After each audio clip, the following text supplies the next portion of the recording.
ये धूप तो बार बार आ रही है नीलमणि पर, किंतु ताई जी की बात भी माननी है। क्या करूं?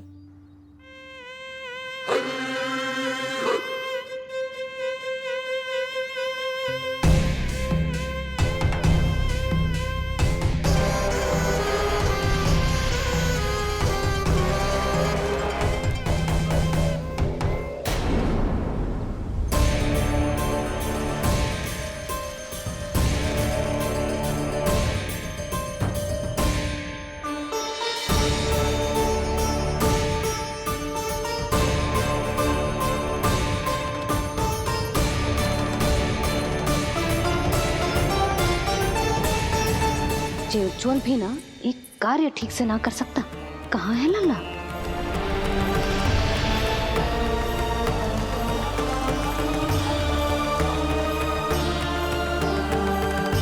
नारायणी नमोस्तुते।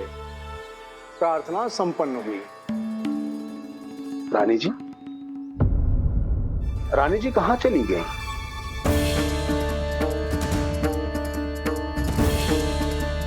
वो रहो, उज्जवल तो पक्की छाव में करती हुए है। मैं व्यर्थ ही क्रोधित हो रही थी।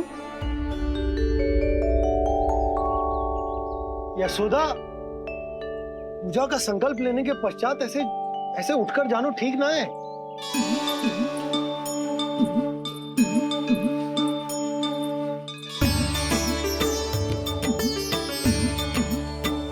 यशोदा, स्मरण है ना जे जन नक्षत्र पूजा हम हमारे लल्ला के हित के लिए कर रहे हैं। ओम सहनावतु सहनो भुनक्तु सह वीर्येण करवावहै तेजस्विनावधीतमस्तु मा विद्विषावहै। ओम भद्रं कर्णेभिः शृणुयाम देवः।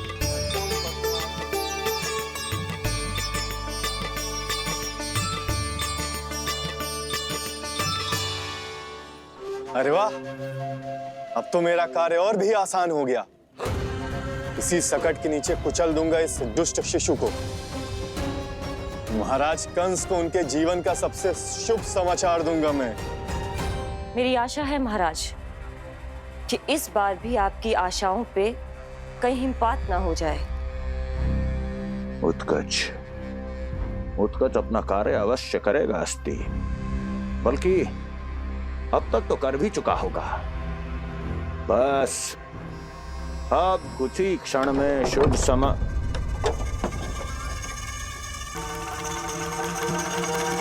लो, आ गया मेरा शुभ समाचार।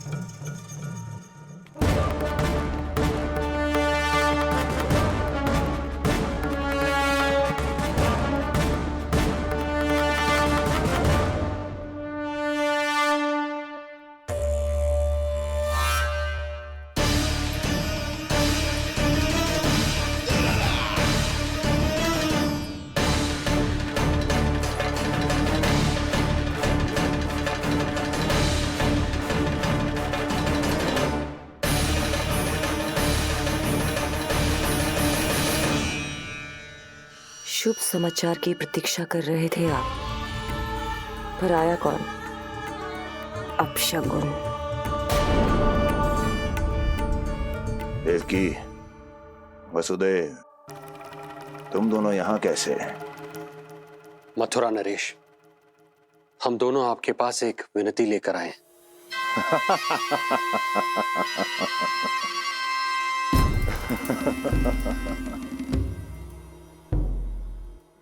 जानते हो वसुदेव, मुझे आश्चर्य इस बात का नहीं कि तुम मेरे पास विनती लेकर आए हो।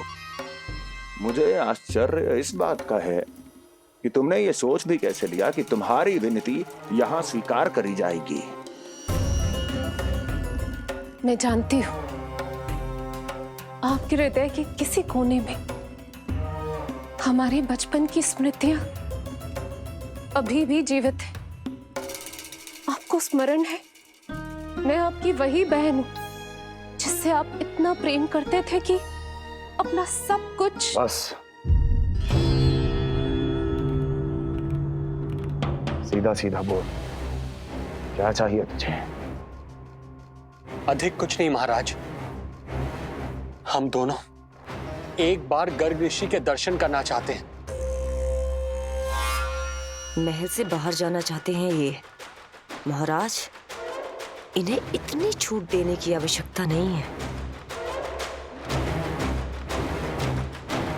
पर आपको ये सुनकर अच्छा नहीं लगेगा महाराज कि आपकी बहन और आपका बहनोई आपसे कुछ छुपा रहे हैं।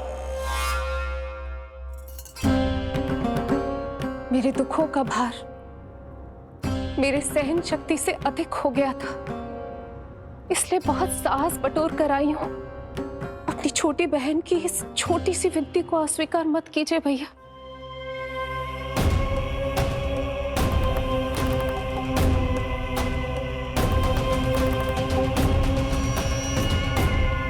मैं, मेरी बहन और मेरा बहनोई सामने खड़े हैं और मैं एक अभिमानी सम्राट की तरह इस सिंहासन पर बैठा हूं। छी, नहीं नहीं, ऐसे हाथ जोड़कर मुझे लज्जित ना करें। अरे हाथ तो मुझे जोड़ने चाहिए आप दोनों के सामने।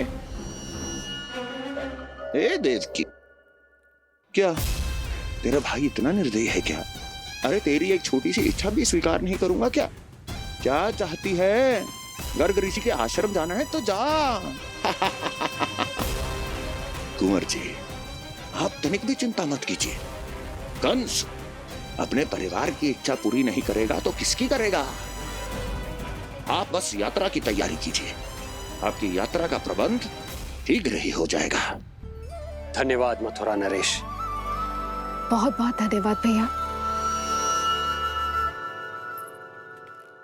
ठहरिए।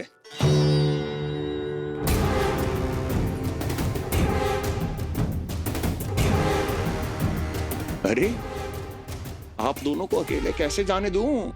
चिंता रहती है मुझे। 10 दिशाओं में शत्रु हैं मेरे, कहीं कुछ अनहोनी घटित हो गई तो? कुंवर जी, आप एक काम कीजिए, आप दुर्जन को साथ ले जाइए।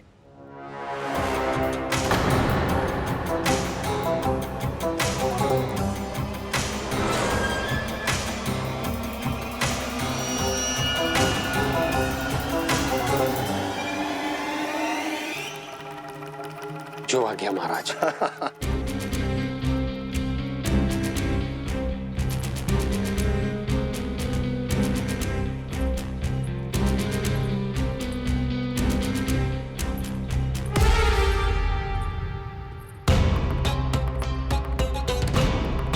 आपने इन्हें जाने की आज्ञा क्यों दी स्वामी?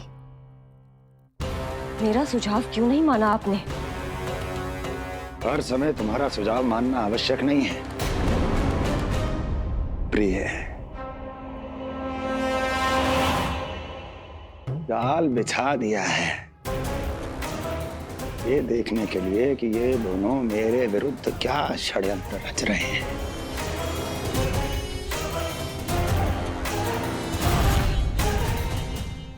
पूतना और सूक्ष्म बुद्धि की तरह मैं तेरे जाल में नहीं फंसूंगा विष्णु अवतार। उन्होंने तेरे सामने आने की भूल की थी, पर मैं तुझे दिखाई नहीं दूंगा। अदृश्य रूप में ही तेरा वध करूंगा।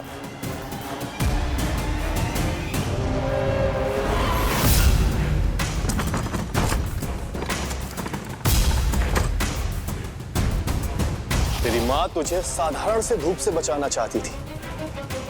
क्या दशा होगी उसकी जब मैं तुझे सकट के नीचे कुचल दूंगा।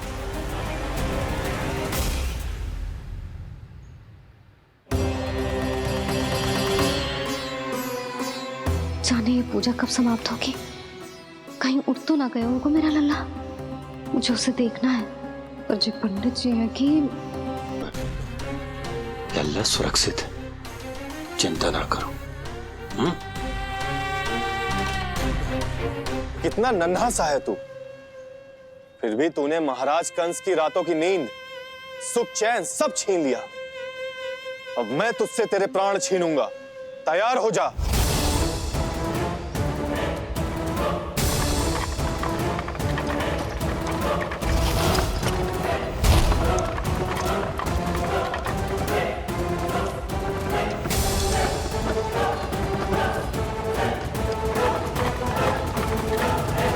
ये क्या हो रहा है?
प्राण कब इसके तन से विदा ले लेंगे, इसे पता ही नहीं चलेगा।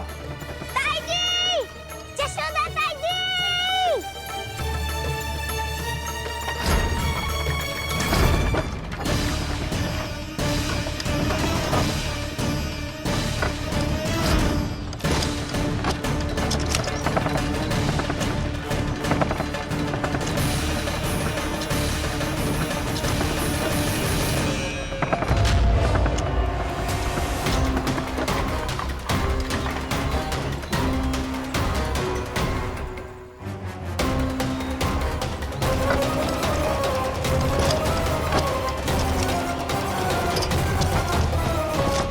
निद्रा देवी, समय हो गया है।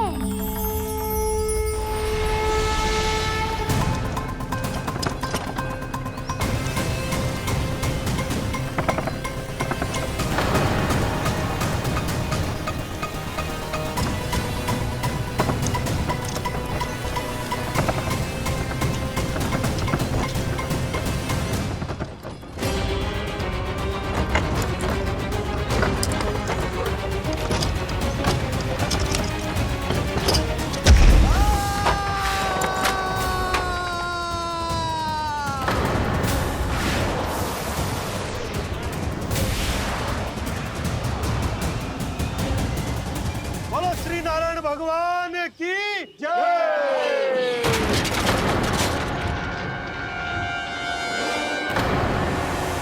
यशोदा ताई जी, जल्दी आओ।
प्रभु,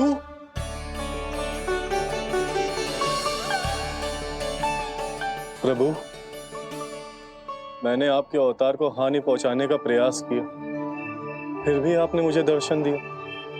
देने ही पड़े। तुम्हें मेरे चरणों का स्पर्श जो मिल गया, तुम्हें आश्चर्य हो रहा होगा। एक साधारण से स्पर्श से तुम्हें वो मिला जो बड़े से बड़े ऋषियों को भी कठिन से कठिन तपस्या के बाद भी नहीं मिलता। इसका उत्तर तुम्हारे अतीत में छुपा है। दैत्य हिरण्याक्ष के पुत्र के रूप में तुम्हारा जन्म हुआ था।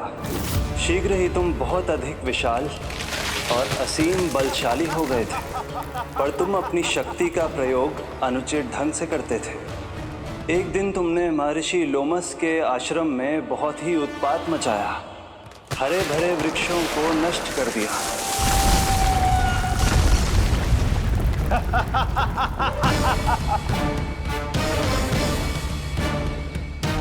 देख क्या रहे हो ऋषिवर? ये विशाल वृक्ष भी मेरे इस विराट तन के आगे कुछ भी नहीं है।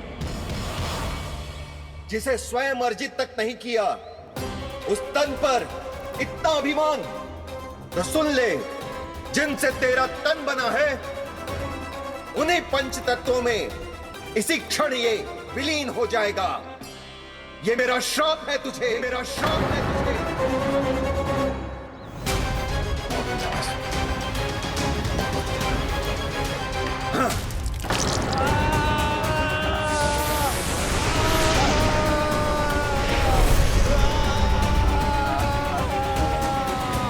पर तभी तुम्हें अपनी भूल का आभास हुआ और ऋषि लोमस से तुमने क्षमा याचना की।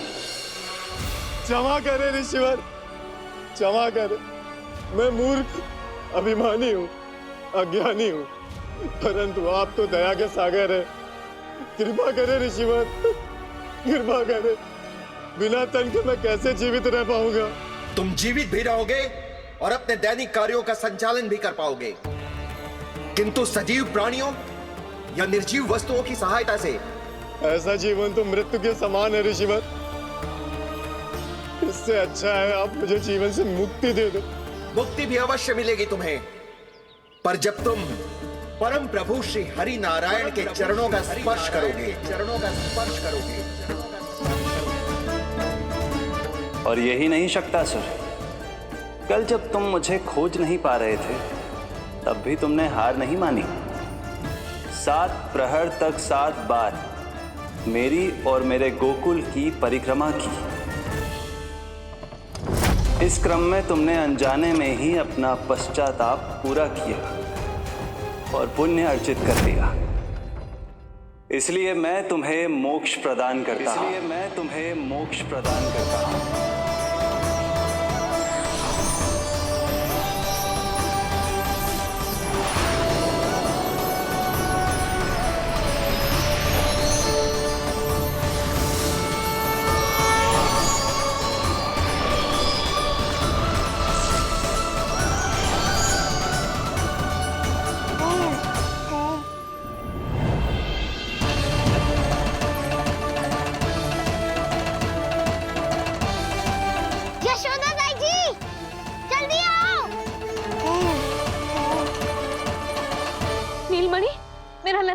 लल्ला,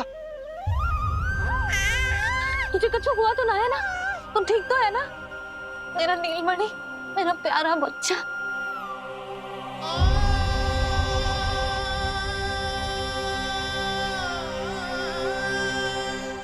भोला, बंसी, ये सब क्या है?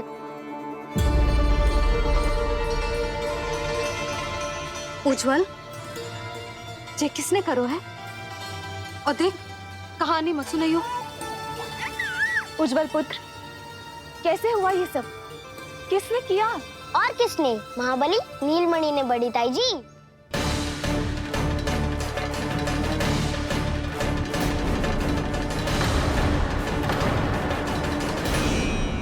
जी क्या बोल रहे हो? सच्ची सच्ची बता। लो, फिर फंस गया उज्जवल। मैं सच्ची कह रहा हूँ। अचानक तीव्र वेग से वायु चली। फिर ऐसे लगो जैसे कोई भूकंप आ रहा है। और फिर जब मैंने देखा तो ये सकट अपने आप हिल रही थी, खड़खड़ खड़खड़ खड़खड़ खड़खड़। और फिर मैंने साहस दिखाया और उस संकट को रोकने का प्रयास करो।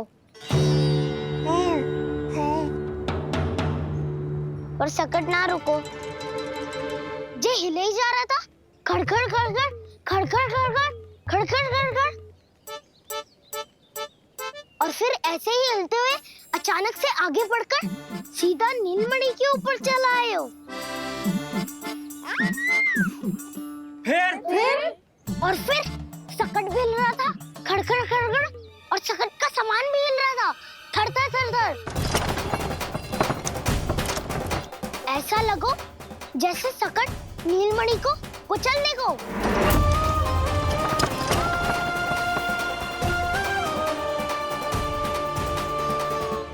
पर तभी जे जाग गए हो, इसने खींचकर अपने पांव का प्रहार करो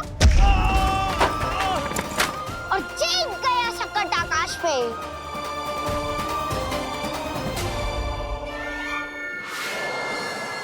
और फिर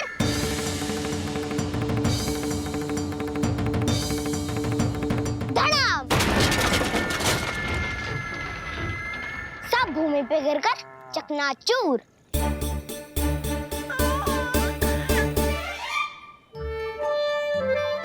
मैं सच्ची कह रहा हूँ ताई जी, नीलमणि के पैर का स्पर्श होते ही वो सकट ऐसे वायु में उड़ी जैसे कोई फूल।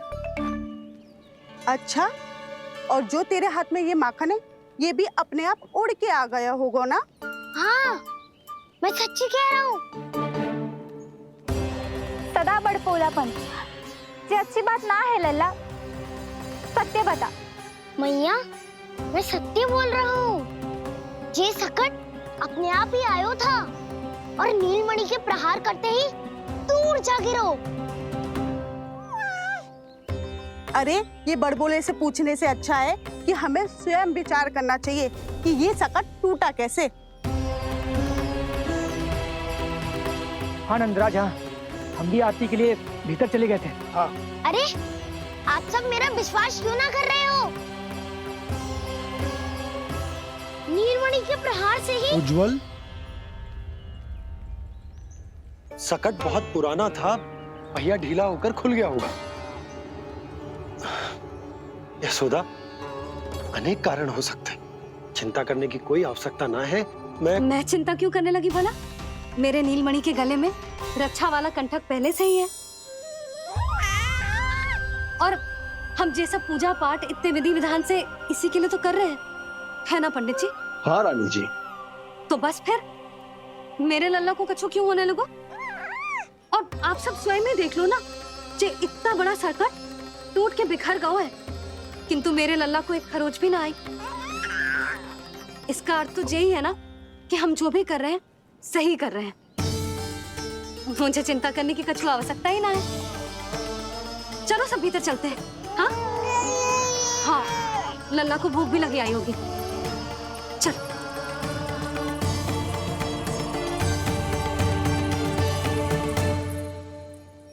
नंदराज जी, अब हमें भी आज्ञा दीजिए। प्रणाम पंडित जी।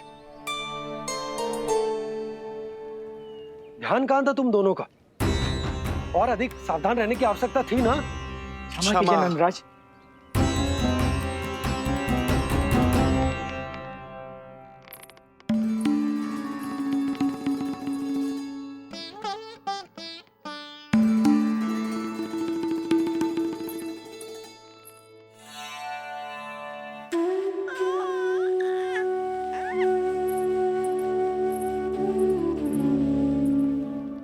यशोदा, क्या हुआ?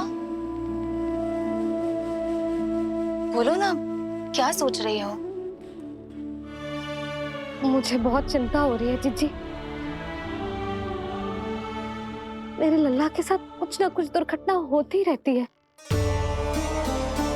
अरे, अभी बाहर ही तुम सबको समझा रही थी, अब भीतर आते ही क्या हो गया तुम्हें? बाहर समझाने वाली मैं ना थी जीजी, वो तो गोकुल की रानी जसोदा थी, किंतु भीतर से मैं अपने नीलमणि की मैया हूँ, बस। और एक मैया को कितनी चिंता होती है, से आपसे अधिक कौन जान सकता है। बहुत बड़ा धक्का लगा है मैया को इस घटना से। अब तो ये मेरी रक्षा के लिए और भी अधिक चिंतित हो जाएंगी। यंत्र का कंठक, पूजा पाठ, इतने सारे प्रहरी, सुरक्षा के प्रबंध, यदि इतने सबके बाद भी मैं अपने लल्ला की रक्षा न कर पाई तो मुझसे अधिक अभागी कौन हो सकती है? मैं तुम्हारे मन की दशा समझती हूँ यशोदा। इसी चिंता के कारण ही तो मैंने आज तक अपने पुत्र को छुपा कर रखा है। मैं जानती हूँ चिच्ची, मैं समझती हूँ। मैंने तो नीलमणि के लिए इतने सारे संस्कार भी करो है, पूजा पाठ की है, किंतु मैंने तो आज तक अपने पुत्र का एक भी संस्कार नहीं किया है। आंसू पोंछ लीजिए बड़ी माँ, शीघ्र ही सब कुछ ठीक हो जाएगा।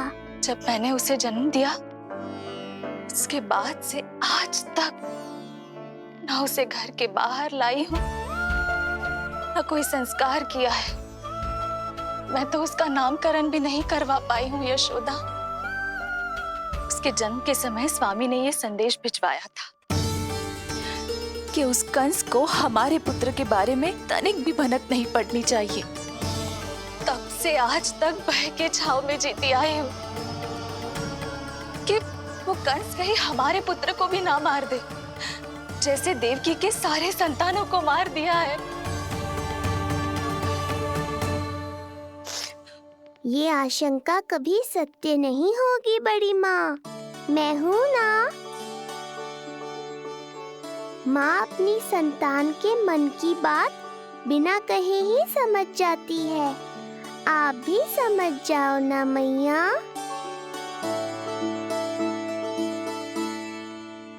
चिच्ची, हमें रोना ना चाहिए। हमें देख के लल्ला भी रो रहा है। मैया, आपकी सहायता की आवश्यकता है मुझे ऐसे क्यों लग रहा है जैसे लल्ला मुझसे कुछ कहना चाह रहा है? दाऊ को हम सबसे दूर कब तक रखेंगे बड़ी माँ? ये सोच रहे होगो कि अब तक आपने इसके दाऊ को छुपा के क्यों रखो है? मैं उनसे मिलना चाहता हूँ मैया। चिच्ची, कितना मन करता होगा ना इसका अपने दाऊ से मिलने का। और आपके लल्ला का भी तो मन करता होगा ना कि अपने छोटे भाई को मिले। कितनी बातें करते हैं हम दोनों की इनके सामने। हाँ यशोदा, मैं भी अपने पुत्र को नीलमणि के बारे में सब कुछ बताती हूँ।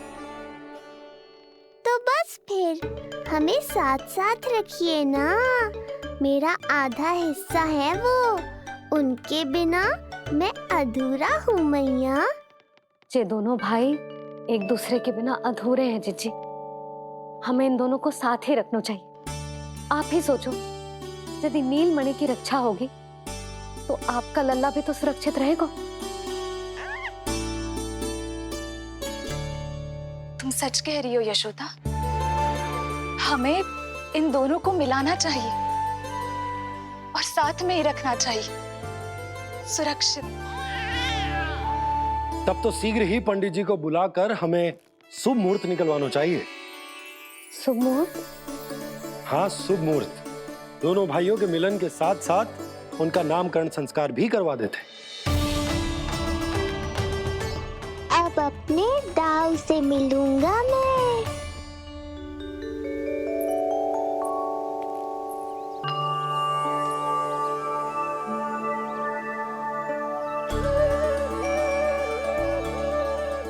ऋषिवर की दिव्य आभा के कारण ये वातावरण कितना शुद्ध, कितना पवित्र लग रहा है ना। हाँ देवकी, इनका तेज ही ऐसा है कि इनके निकट केवल पवित्रता ही वास कर पाती है। किसी भी प्रकार की दुष्टता इनके पास जाने से पहले ही नष्ट हो जाती है।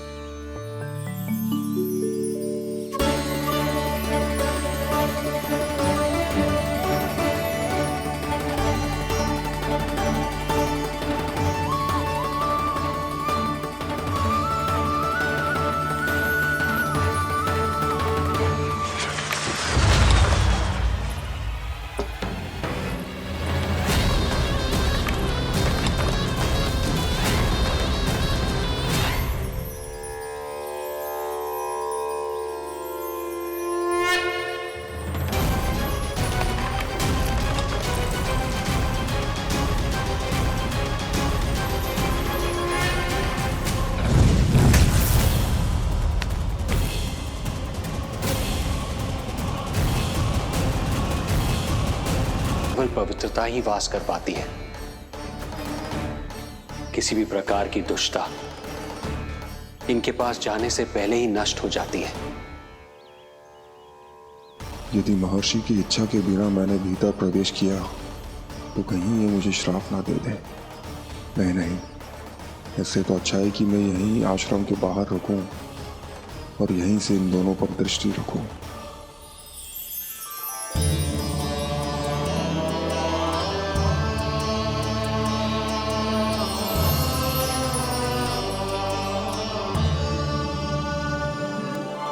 आपके आने का आभास हो गया था राजन। गुरुदेव, जो संतानें हमने खो दी है उनका श्राद्ध करवाने की विनती लेकर हम आपके पास आए हैं। आपका आना व्यर्थ नहीं जाएगा राजन, परंतु मुझे आभास हो रहा है श्राद्ध कर्म इस भेंट का एकमात्र कारण नहीं है।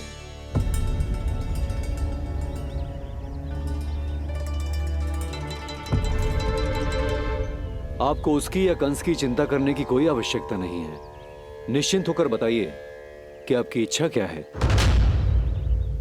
गुरुदेव, वर्तमान में मेरी प्रथम पत्नी रोहिणी पुत्र सहित गोकुल में निवास कर रही है। हमारे उस पुत्र का और भाभी यशोदा के पुत्र का नामकरण संस्कार करवा दीजिए। बस यही हमारा सौभाग्य होगा। मुझे कुछ सुनाई क्यों नहीं दे रहा है? देवी रोहिणी से उत्पन्न आपका पुत्र यादव कुल का राजकुमार है और यादवों का गुरु होने के नाते उसका संस्कार कराना हमारा कर्तव्य है। परंतु यशोदा पुत्र का नामकरण वो आप मुझसे क्यों करवाना चाहते हैं?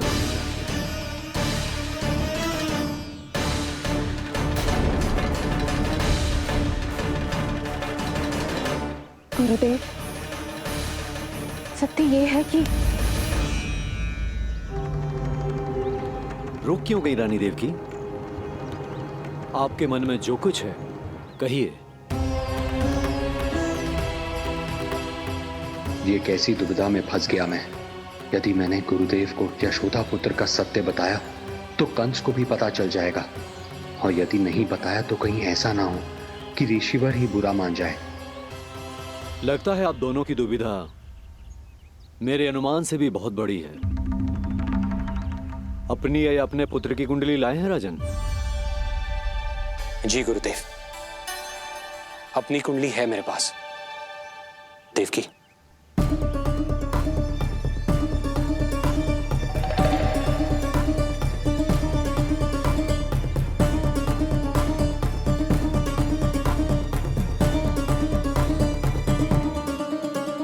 जो रहस्य आप नहीं बता पा रहे हैं राजन, वो ये कुंडली बताएगी।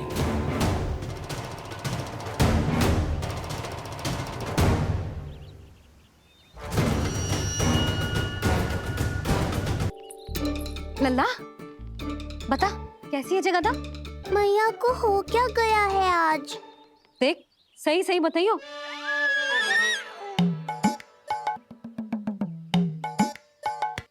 अच्छी है ना? पसंद आएगी ना उसे? हाँ? या फिर जे मोर पंख वाला मुकुट दे दूं? पहली बार मिल रहा है तू, उपहार तो देना चाहिए ना?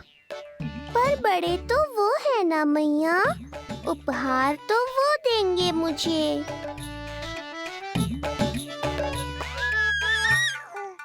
ना ना, मोर पंख वाला मुकुट तो मेरे लल्ला का है ना, जे ना दे सकते। तेरे जैसा कोई कंठा क्या चांदी वाला कड़ा दे दूं? हाँ? इस मिलन के लिए मुझसे अधिक उतावली तो मैया है।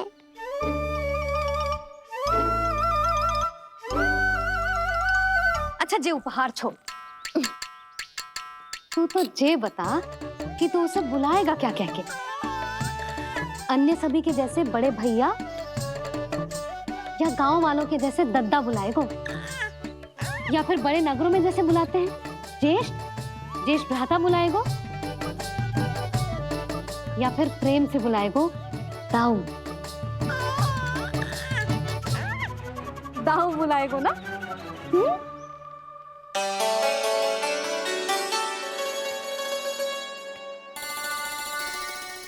आपने? हमारे लल्ला ने निर्णय ले लियो। ये अपने भैया को ताऊ कहकर बुलाएगो। अरे वाह, लल्ला ने बोलना भले ही ना सीखो, परंतु तुम्हें बता दियो। और नहीं तो क्या, लल्ला कुछ कहे ना कहे माँ तो समझ जाती है ना लल्ला?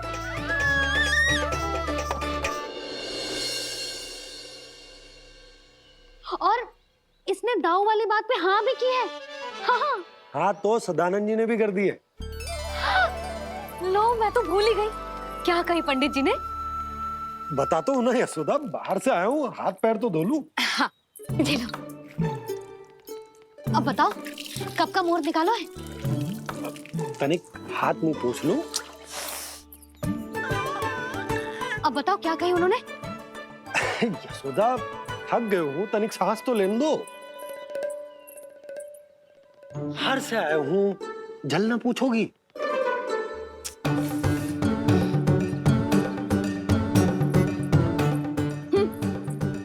अब बता दो जी।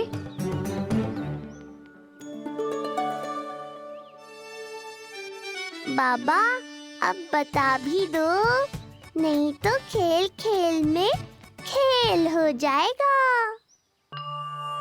हाँ बताओ।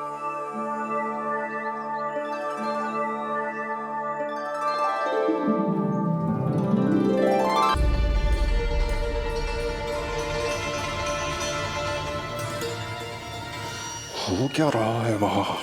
ये क्या दिया है राजकुमारी ने? गुरुदेव, शीघ्र ही कोई मुहूर्त बता दे तो बड़ी कृपा होगी। नंद महाराज, अब क्या नामकरण का मुहूर्त भी मुहूर्त निकाल के बताओगे आप? हैं? क्रोधित क्यों हो रही हो यशोदा? बता तो हूँ, धैर्य धरो। हाथ मुंह धो लिया, जल पी लिया, विश्राम कर लिया, अब कितनी प्रतीक्षा करवाओगे? हैं? मैं सब समझ रही हूँ, आप जानबूझ के मुझे सताने के लिए ना बता रहे। मैया कितनी भोली है बाबा, आप क्यों सता रहे हो उन्हें? अरे बस बस बस, इतना भावुक होने की आवश्यकता ना है। बता तो, पंडित जी ने बताया है एक बहुत ही शुभ मुहूर्त आने वाले सप्ताह में ये है।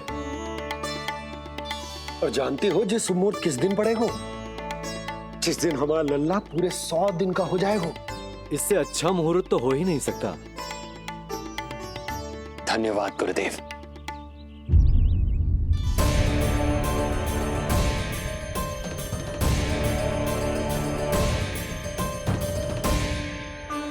क्या हुआ गुरुदेव? कुछ समस्या है क्या?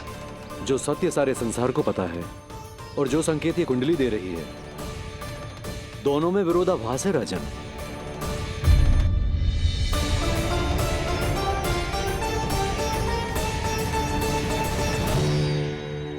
मैंने कहा ना राजन, उसकी चिंता करने की आवश्यकता नहीं है। ये कुंडली मुझसे कह रही है कि आपके भाग्य में केवल पुत्र थे। आपके भाग्य में केवल पुत्र थे, तो पुत्री कैसे हुई? इस कुंडली के अनुसार आपकी दोनों पत्नियों के एक-एक पुत्र जीवित हैं। एक-एक पुत्र जीवित हैं।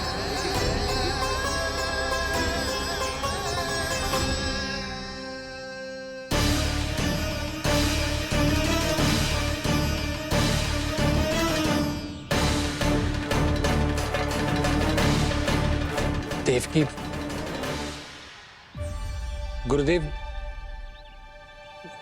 गुरुदेव मैं कुछ कैसे? कहने की आवश्यकता नहीं है राजन, मैं जानता हूं मेरे प्रश्नों के उत्तर कहां मिलेंगे। अरे कौन से प्रश्न और कैसे उत्तर? किस बारे में बात कर रहे हैं? ये लोग जो भी बात कर रहे हैं वो मुझे सुनाई क्यों नहीं दी? सही समय की प्रतीक्षा कीजिए राजन, आपके दोनों कार्य पूर्ण होंगे।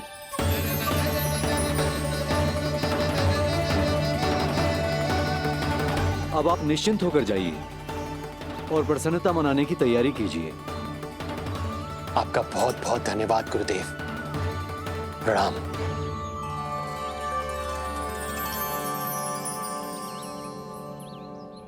सच्ची? नारायण को धन्यवाद दूं कि लल्ला को सूचना दूं? कुछ समझ में ना आ रहा। लल्ला मैं अभी आया।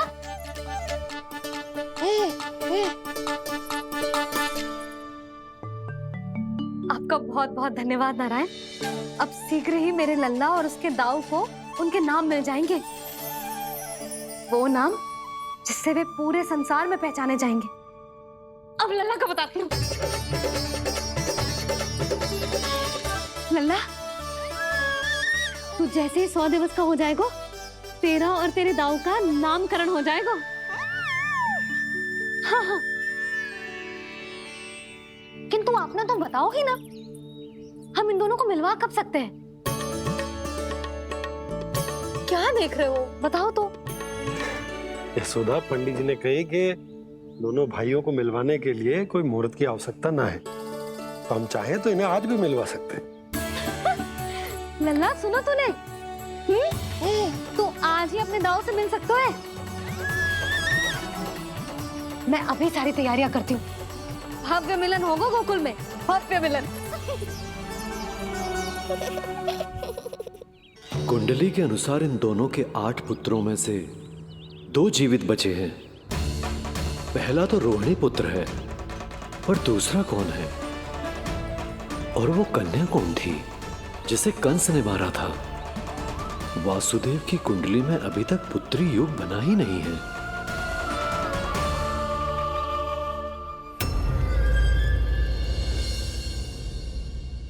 तू मुझको क्या मारेगा? अपनी आयु संभाल, काल तेरा अवतरित रूप है उसका।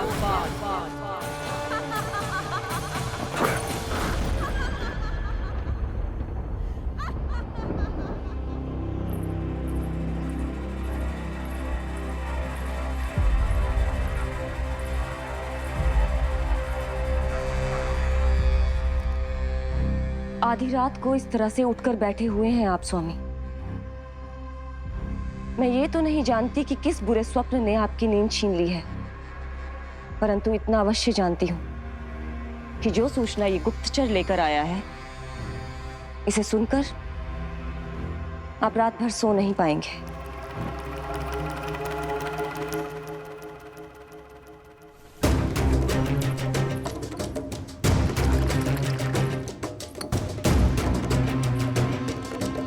क्या सूचना है? महाराज, उत्कच मारा गया, उत्कच मारा गया, उत्कच मारा गया।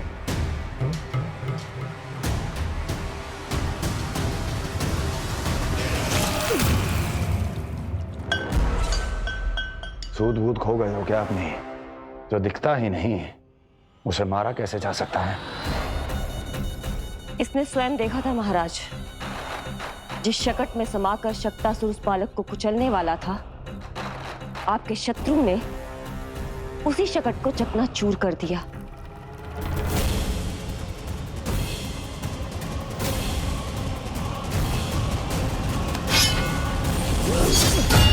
महाराज क्षमा।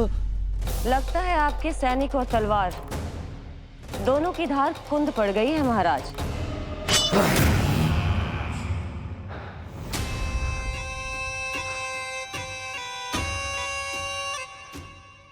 इस तलवार की धार पर अब तभी विश्वास दृढ़ होगा जब ये उस बालक के रक्त से स्नान कर लेगी।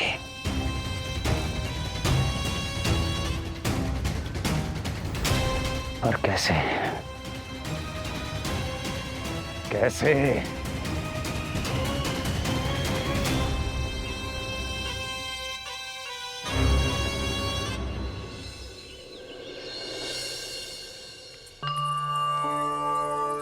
कैसी लगी तुझे दाऊ से मिलने की तैयारी?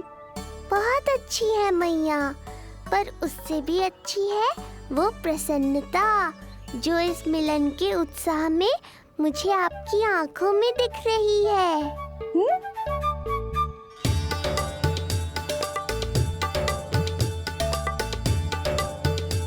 यशोदा, तुमने तो 2 भाइयों के मिलन को भी त्योहार बना दिया। हाँ तो जे किसी त्योहार से कम थोड़ी ना है। जे शुभ दिन दोनों भाई के मिलन को पूरा गांव देखेगो। तो फिर अब बड़ी मैया को बुलाओ ना मैया। जशोदा जी, रोहिणी जीजी इतनी प्रतीक्षा क्यों करवा रही है? इतने दिवस से छुपा के रखे हो लल्ला को, अब तो शीघ्रता करनी चाहिए ना, है ना भाभी? प्रतीक्षा अवश्य की है, किंतु फल भी तो मीठा मिलेगा। आती होंगी रोहिणी जीजी।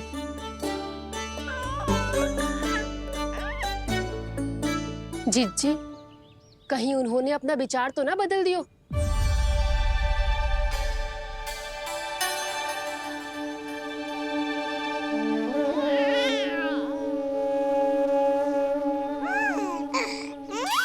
कितनी शीघ्र चिंतित हो जाते हो आप सब। देखो आ रहे हैं वो। लाल छुपा रखने को विवश थी नियति की सताई, भूल के भय माज प्रभु की जग सम्मुख है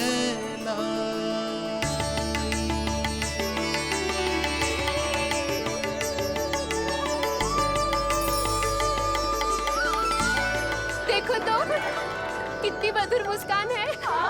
और आंखें कैसी गंभीर और गहरी है। अरे अरे, ये तो हमारी नीलमणि की तरह सुंदर भी है। सही कह रही है तू, और कितना प्यारा भी है। और कितना बलशाली भी लग रहा है ये, है ना? तो देखो इसके। हाँ बिल्कुल, लाल लाल टमाटर की तरह। देखो तो दाऊ आए नहीं कि ये सब की सब मुझे भूल ही गई। अरे हटो सामने से, मुझे भी तो देखने दो।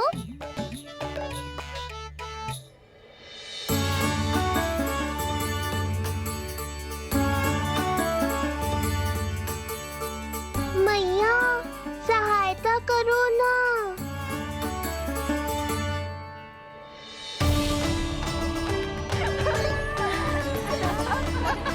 चलो हटो सब, हटो हटो हटो, हटो सामने से।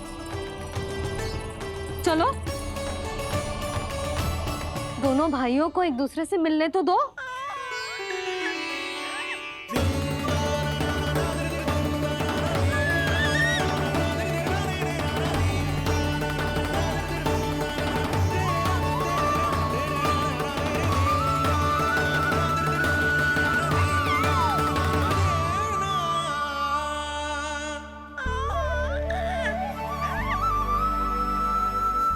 चल लल्ला, चल आजा। देख लल्ला, आ गए जे तेरे भैया, तेरा दाऊ। जी भर के बातें करो और निहारो एक दूसरे को। लाओ जिज्जी, आजा। ये रहे तेरे दाऊ। आओ जिज्जी।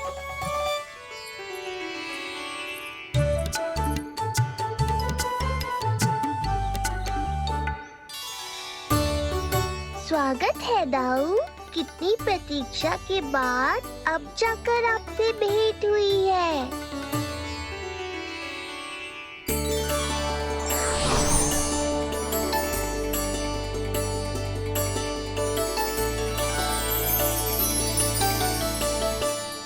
क्या हुआ दाऊ, मुझे पहचान नहीं पा रहे? कितनी देर लगाओगे दाऊ? अब तो पहचान लो, छोटा भाई हूँ आपका।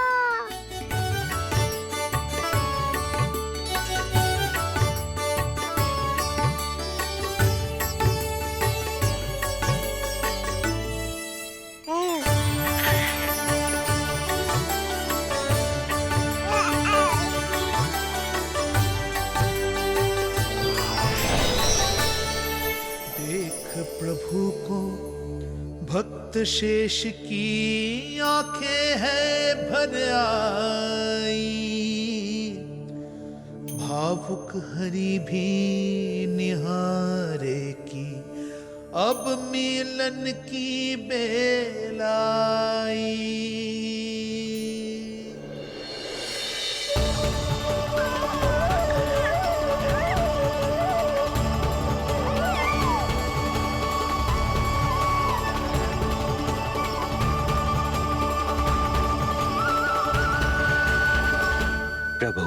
आपके दर्शन पाकर मैं धन्य हो गया।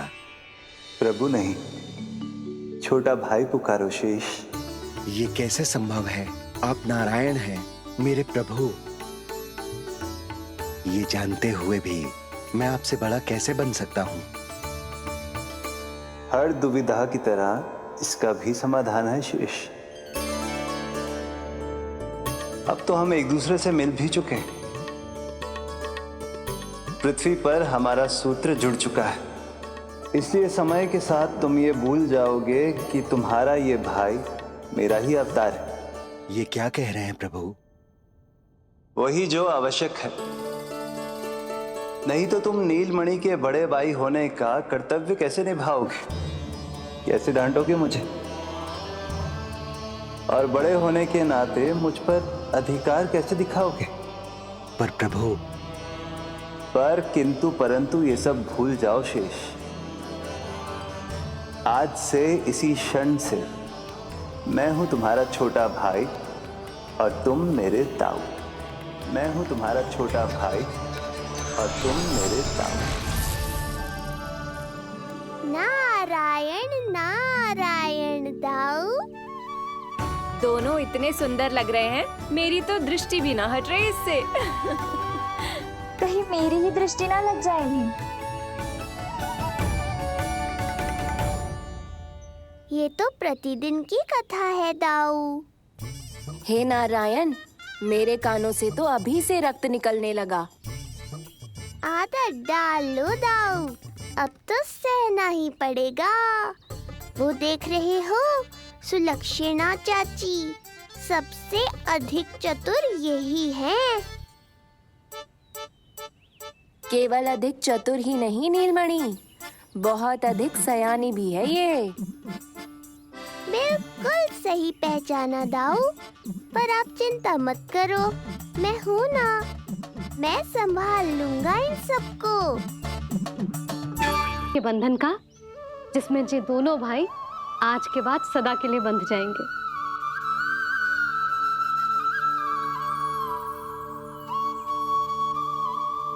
मुझसे भूल हो गई यशोदा, मैंने इन दोनों को पहले ही मिलवा देना चाहिए था।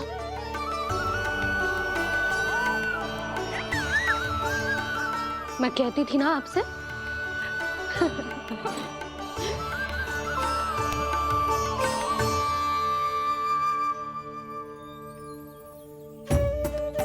आई मैं।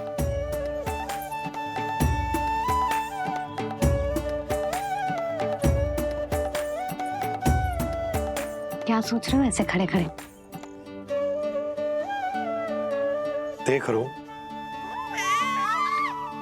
दोनों भाइयों का ये मिलन किसी त्योहार से कम थोड़ी ना।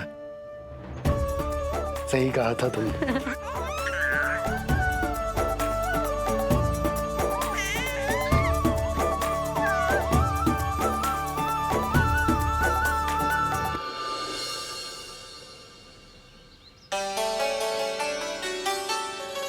सुना ना तूने जो गोपियां क्या कह रही थी कि नीलमणि का दाऊ कितना बलशाली है। इसका तो यही अर्थ हुआ ना कि नीलमणि अपने दाऊ जितना बलशाली ना है। अब समझा मैया कि आज मुझसे इतना व्यायाम क्यों करवाया जा रहा है। पर मुझे पता है मेरा नीलमणि सबसे अधिक बलशाली है। हाँ। उज्जवल ने कही थी ना, नीलमणि ने यूं उड़ा दिया था काले कौवे को मथुरा की ओर। और उज्जवल ने तो ये भी कही थी कि नीलमणि ने अपने पांव से सकट पे प्रहार भी किया था। कैसे किया था प्रहार? कैसे किया था? लग गई मैया को। कैसे किया था? फिर से बता कैसे किया था?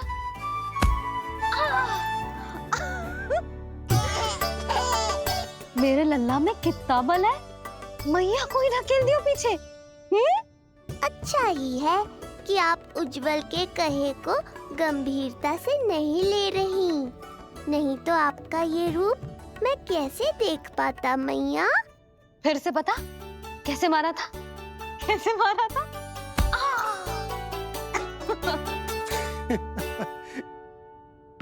लल्ला, तू बड़े के जैसे कब से हंसने लगो?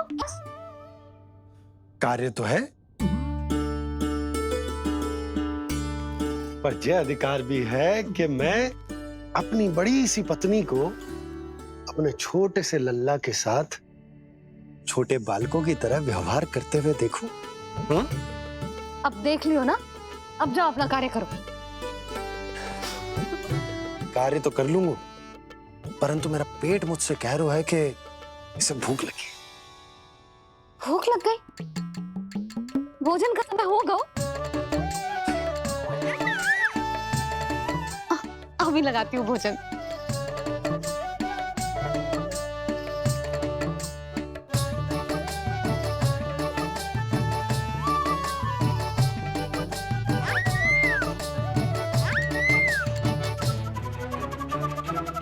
क्या हुआ लल्ला, इतना उतावला क्यों हो रहा है तू? तुझे भी भूख लगी आई है क्या? सच्ची में भूख लगी आई है कि मंद मंद मुस्कुरा के मैया को बांधना चाहता है? तनिक रुक जा, तेरे बाबा को भोजन परोस के यूं गई और यूं आई। मेरा अच्छा लल्ला। आई।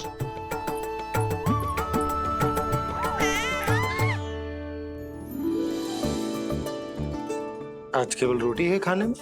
ना, दाल है ना, तरकारी भी है, दही है, लड्डू भी है। तो दाल ले आओ। अभी लाई है।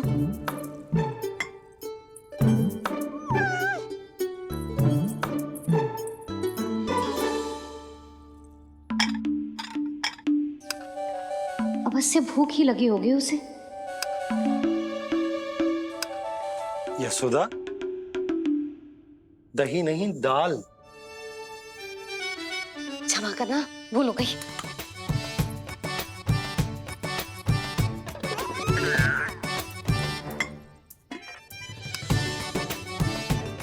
यशोदा, दाल दाल।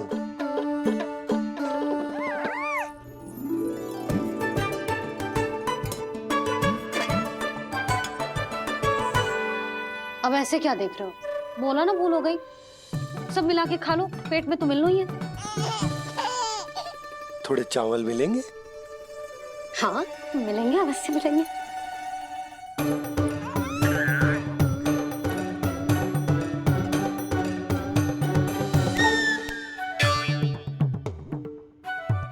लड्डू नहीं, चावल।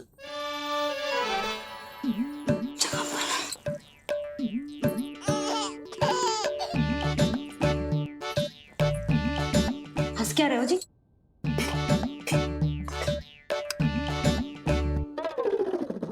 आज व्यायाम भी बहुत कस के करवाओ था मैंने, कहीं अधिक भूख तो ना लगी होगी। सच्ची यशोदा, बिल्कुल ना बदले तू। पहले रामू की चिंता में व्याकुल रहती थी, और अब हम नीलमणि में तुम्हारा मन लगा रहता। हाँ तो लल्ला भूखा हो और मैया का मन व्याकुल भी ना हो, ऐसा हो सकता है भला? फिर तो दूध पिला दो ना उसको। जाऊं? शीघ्र जाओ। किंतु आप तो खा रहे हो ना पतिदेव। वही तो यशोदा, मैं खा रहा हूं, किंतु वो भूखो है। जाओ। ठीक है। यहाँ थी तो लल्ला की भूख के लिए चिंतित थी, अब वहां जाएगी तो पक्का मेरे भोजन के बारे में चिंता करेगी।